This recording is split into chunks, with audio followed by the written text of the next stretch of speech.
If you want to know where our real estate market is going, look no further than supply and demand. Well, that's only partially true. Now our real estate market is all dependent on what the Fed does with the Fed fund rates. Increasing employment numbers only means more money is coming into this already heated economy. And the Fed's focus right now is to cool off the economy. In other words, slow down inflation. As of January 2023, inflation is at 6.4%.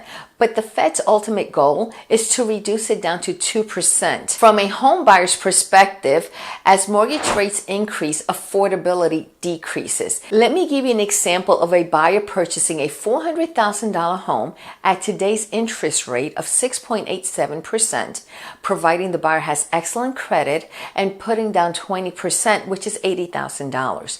The principal and interest will be around $2,100 before escrows, which range around $600 a month. Escrows vary every year and are exclusive with each home. The entire payment will be around $2,700 a month. Escrows are taxes and insurance. As our spring real estate market nears closer, interest rates continue climbing. To be precise, this may just be what kills our spring market. Hi, my name is Evelyn Malave with Remax Town & Country. Thank you for coming back to my channel. Interest rates follow inflation. As inflation continues to increase, so will interest rates. And when inflation starts to decrease, interest rates will also decrease. However, Jerome Powell at the Federal Reserve has already indicated several more interest rate hikes in the Fed fund rates, which translate to higher interest rates. That's due to the strong labor numbers released early February, showing that unemployment is at 3.4%, the lowest it's been in 53 years. This, in combination with retail sales report number up 3% in January after a decline of 1.1% in December 2022, thus showing the economy is still too strong and inflation continues climbing. The Fed sifts through huge amounts of data known as economic indicators from various government and non-government sources, which are used to determine the current health of the economy. While these indicators show the economy is still too hot and no signs of cooling down, this is detrimental for interest rates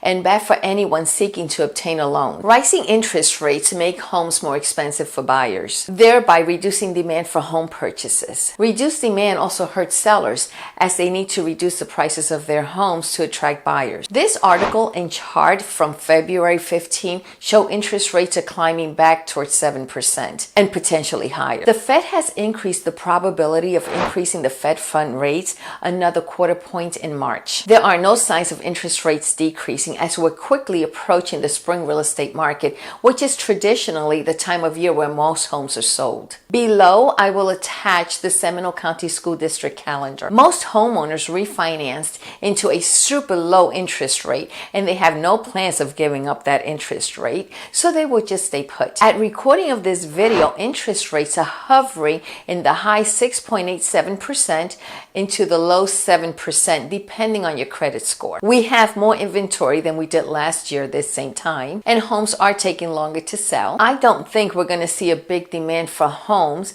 unless interest rates come down, but honestly it doesn't look like they will be decreasing anytime soon. This means buyers will purchase a home if the payment makes sense and if they find the right home. They are purchasing homes at today's interest rate with no expectations of refinancing to lower the rate. Buyers are acting quickly on homes priced right. Homes that are impeccable are selling quickly and for more money. These homes have updated kitchen, bathrooms, flooring, roofs, and HVAC systems. Understandably, buyers have no money left over after closing for any kind of upgrade. It may just be that we see more of what we saw last quarter of 2022, more sideways movement. Sellers who must sell will sell even if they have to reduce the price of their home to meet the buyers where they're at. And those who don't will just stay put. And buyers who absolutely need to purchase will no longer be competing with institutional buyers, also known as iBuyers, such as OfferPad and Open Door, or a multitude of individual buyers. These companies pay cash for homes, making it very difficult to compete with them, especially if a buyer has to obtain a mortgage. These companies are no longer purchasing homes at the rate they did in the last 2 years.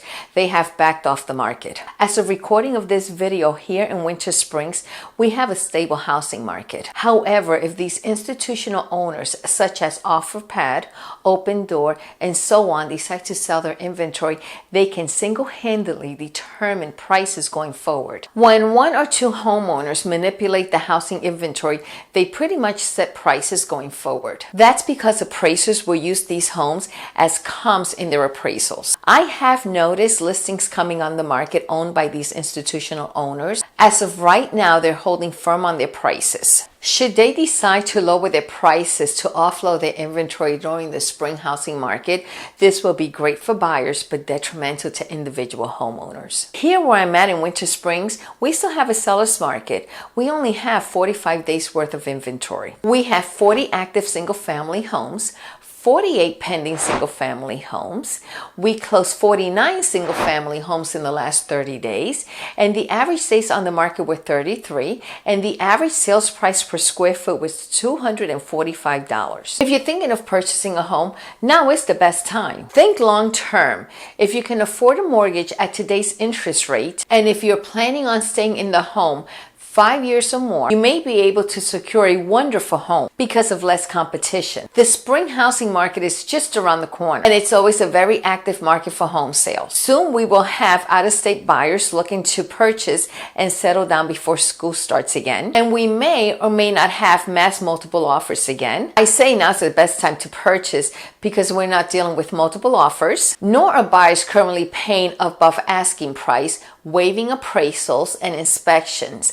Also, keep in mind, interest rates may continue increasing. One tip I will give home buyers: your credit score will drastically impact the interest rate you get, which will in turn determine your mortgage payment. Try to improve your credit score before applying for a mortgage. See a video I previously recorded on how to do just that. Also, have a lender give you a full approval, subject only to appraisal and survey. An approval means you have already given your lender your tax returns for the last 2 years, pay stubs for the last 8 weeks, your bank statements, your entire work history, and your down payment has already been sourced. This lets a seller know you will most likely complete the purchase of their home, whereas a buyer who only has a pre-approval has a high probability they will not qualify for the loan after all. Guess which offer the seller will accept if you happen to be in a multiple offer situation. If you're thinking of buying or selling a home, I would appreciate the opportunity. And if you find this information valuable, please smash the like button and subscribe for more information. I appreciate you watching my video. Be safe and bye for now.